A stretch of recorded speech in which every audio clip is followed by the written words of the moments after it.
तुम terrorism has no religion का रोना मचाते रहे और वो तुम्हें तुम्हारा धर्म पूछ पूछ कर मारते रहे। तुम ये बोलने में भी झिझकते रहे कि अपनी दुकान के सामने अपना असली नाम लगा लो, और उन्होंने तुम्हारा धर्म पता करवाने के लिए उस खुले मैदान में तुम्हारी पैंट तक उतरवा ली। थ्रेट आज भी वही है जो 1000 साल पहले था।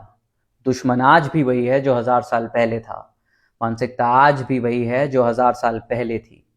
उनकी भी और तुम्हारी भी। बटा हुआ हिंदू, ब्राह्मण, क्षत्रिय, वैश्य, शूद्र, वर्ण व्यवस्था में बटा हुआ हिंदू। जाट, गुर्जर, यादव, वाल्मीकि, पंडित, सिख, जैन, सवर्ण, दलित जातियों में बटा हुआ हिंदू। जिस जाति में पैदा हुआ उस जाति को आसमान से ऊंचा बताने वाला हिंदू। और इतना बटना भी कहाँ काफी था, तो अब हिंदी, मराठी, तमिल, कन्नड़, पंजाबी, गुजराती भाषाओं में बटा हिंदू। यही होता आ रहा है सदियों से, और अगर अब भी नहीं संभले तो यही होता रहेगा सदियों तक। जो बात हम 1000 सालों में नहीं समझ पाए, आजादी के 80 साल बाद नहीं समझ पाए, वो बात ये कुछ जाहिल एक दिन में समझा कर चले गए कि मुसलमान नहीं है, मार दो गोली। You may be anybody, they don't care who you are, what you do, doesn't matter if you are secular, woke, atheist, liberal, सवर्ण हो, दलित हो, यादव हो या वाल्मीकि हो, हिंदी बोलते हो या कन्नड़ा बोलते हो, उनके लिए तुम सिर्फ हिंदू हो, और हिंदू काफिर होता है। I am not worried about those coming from Pakistan.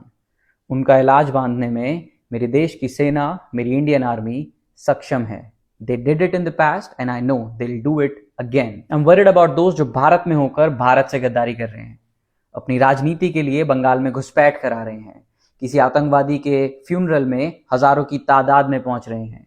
आजादी के 80 साल बाद भी पॉलिटिकल पार्टीज जाति के नाम पे हमें बांट रही हैं, और अगर अब भी नहीं संभले तो पहलगांव को दिल्ली, उत्तराखंड, हिमाचल, पंजाब, हरियाणा आने में ज्यादा टाइम नहीं लगेगा। और लास्ट में ये मैसेज उन मुस्लिम्स के लिए जो बाकियों की तरह भारत में चैन से रहना चाहते हैं।